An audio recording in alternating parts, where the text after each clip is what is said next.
done it. We have finally arrived at the very last textbook lesson of this school year. We're on Module 11, Lesson 5, which covers assessing visual overlap.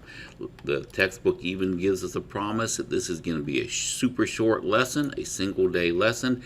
There's only 5 resources, folks. Let's get this thing done. During a recent Summer Olympic Games, the United States sent 269 female athletes, including a 16-member field hockey team and a 13-member water polo team. Suppose the heights of these Olympic athletes were sampled and the results were recorded. The table shows the heights in interest of the 16 female field hockey athletes and the 13 female water polo athletes. The table also gives the mean height for each sport and the mean absolute deviation in inches. What do you notice about the heights of the water polo players when compared to the field hockey players? How does knowing the mean absolute deviation help with making observations? Well, first off, we can see that on average, the water polo players are actually taller. I wouldn't have figured that one. I guess that's so they can touch the bottom easier. I don't know, but they're on average about 6 inches taller than the field hockey players.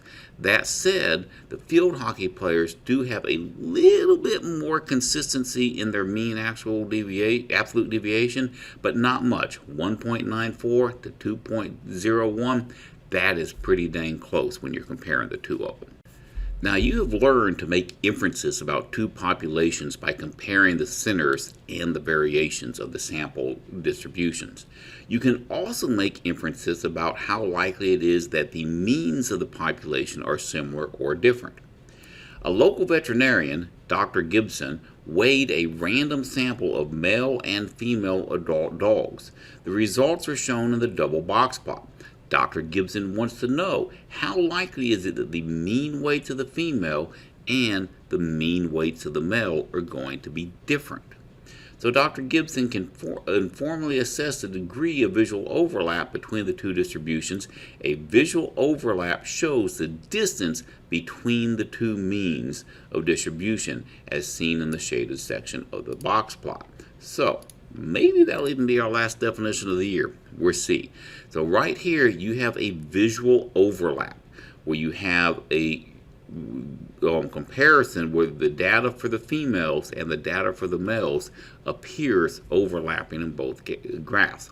Pretty simple concept right here. Just by looking at the samples of the double box plot or dot plot, how likely are you to think that the population means are different?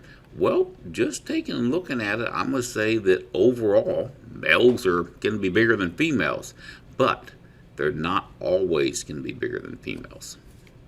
To formally assess the degree of visual overlap, we're going to express the difference of the means as a multiple of a measure of variability.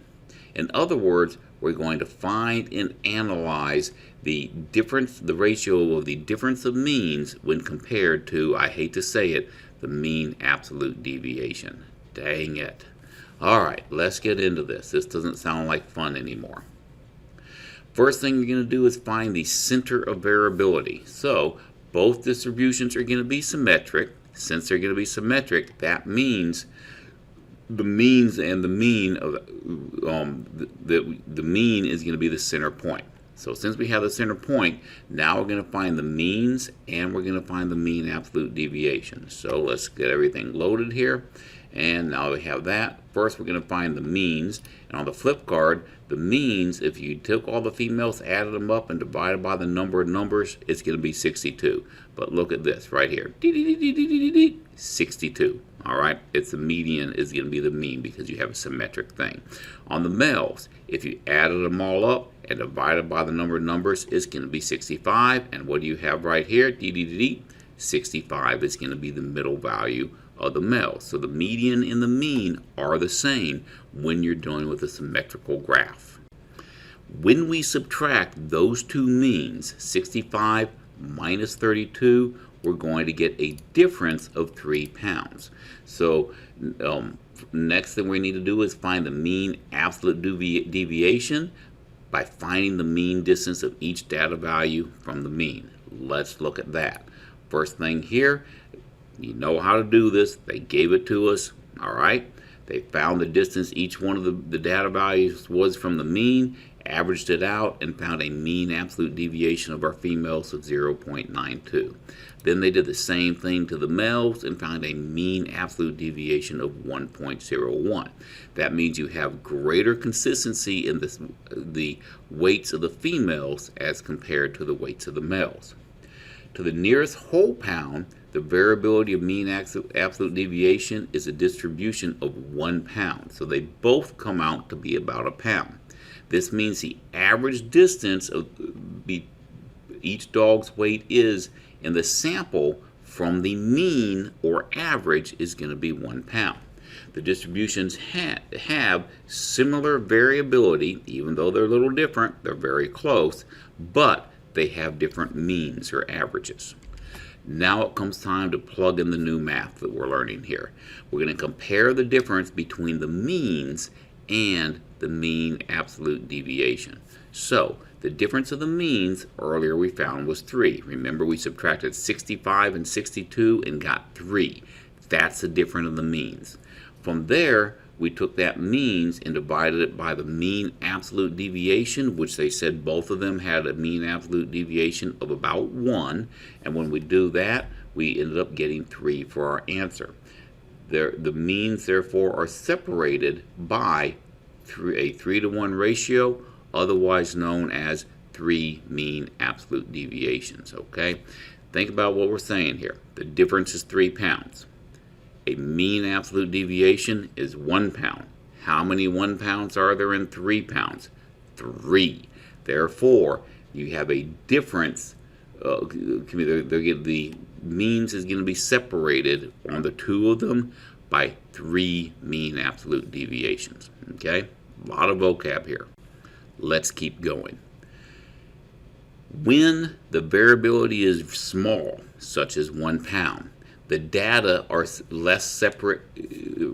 When the variability is small, such as 1 pound, the data are less spread out and are more consistent. Okay, everything's clumped there together.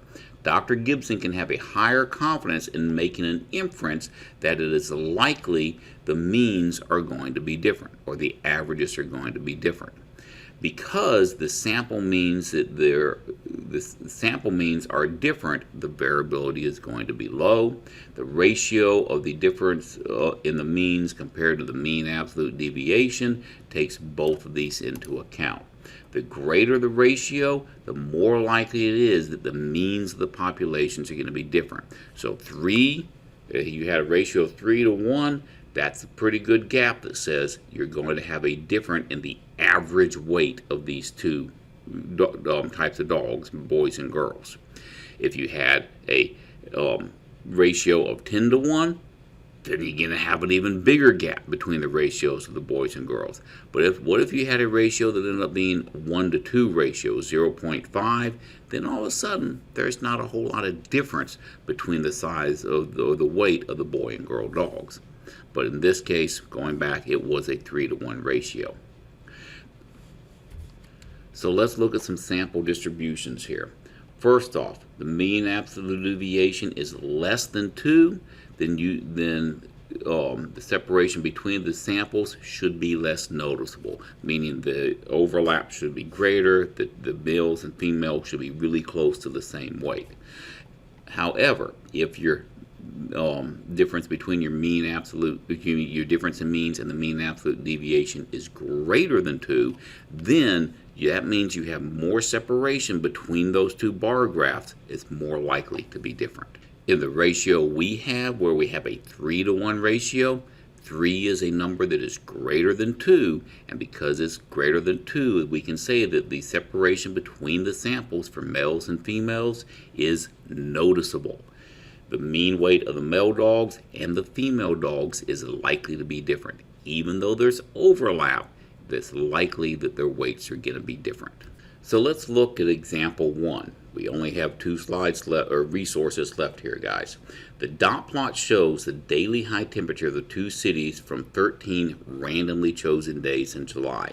The table gives the mean and the mean absolute deviation. So you have a mean of 82 and 84 degrees. You have a mean absolute deviation of 1.4. Looking at the 2 dot plots, there's definitely some overlap. Fortunately, we're looking at symmetrical dot plots where you got the centers, or the median is also going to be the mean. That makes it a little bit easier sometimes. How many measures of variation separate the means in the samples? Well, that's going to be 2 and 84, so you're going to be 2 different. The difference in the means is going to be 2. And you can take that, divide that, of course, by the mean absolute deviation of 1.4, and that's how we're going to end up making our inference about whether or not the average temperature in July is likely to be different in each city. So, what do we know? We have this information. We're going to plug in the 84 minus 2, just like I said a minute ago. That gave you 2, divided by the 1.4, and that gave you a 1.43. Now, is 1.43 greater than 2 or less than 2? It is less than 2. And because it is less than 2, we can take and say from there that making our inference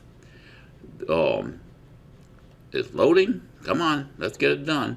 Using the conventions provided earlier, the ratio that is less than 2 indicates that the means or averages of the population are likely to be the same, because 1.43 is less than 2. It is likely that the average high temperature in July is going to be the same for each city. Check it, and it checks. That's all there is to doing this. The hard part is finding that stinking mean absolute deviation. Don't think there's anything else on this. Let me check. Nope, we're good. It's time to move on to extra example 1. Island Airways and Atana Express are competing airlines. The double plot shows the results of a random samples of flight times in hours for each airline. The table shows the mean and the mean absolute deviation for the flight times of each. Praise heaven, they actually gave us everything we need to solve this. We don't even have to find the mean absolute deviation. How many measures of variability separate the samples, make an inference that compares the mean populations? So I'm going to take and pause this for just a second. I wrote down my formula, the difference in means divided by the mean absolute deviation. The difference in means is, of course, going to be 5 minus 3, which is going to be 2, divided by 0.9. And I'm so happy that we're about done here, I'm even going to use a calculator because I've had enough of you guys. Nothing personal, but hey, we've been together for a year. I'm ready for a fresh batch. But let's get on with this. 2 divided by 0.9 equals a mean absolute deviation of 2.2 repeating. Now let's go back to our textbook and see what options they give us to go from there. All right, find the number of measures of variability. The means of the samples are separated by 2.22 measures of variability. That part's good. And because the answer to part A is greater than 2, it is likely that the means of the 2 populations are going to be different. Check your answers. That's it. We're done. We have answered everything. We have done all the lessons in the entire textbook. The videos are done. Thank you. All right. Now, guys, get busy on this homework assignment. Bring any questions you have to me in class tomorrow.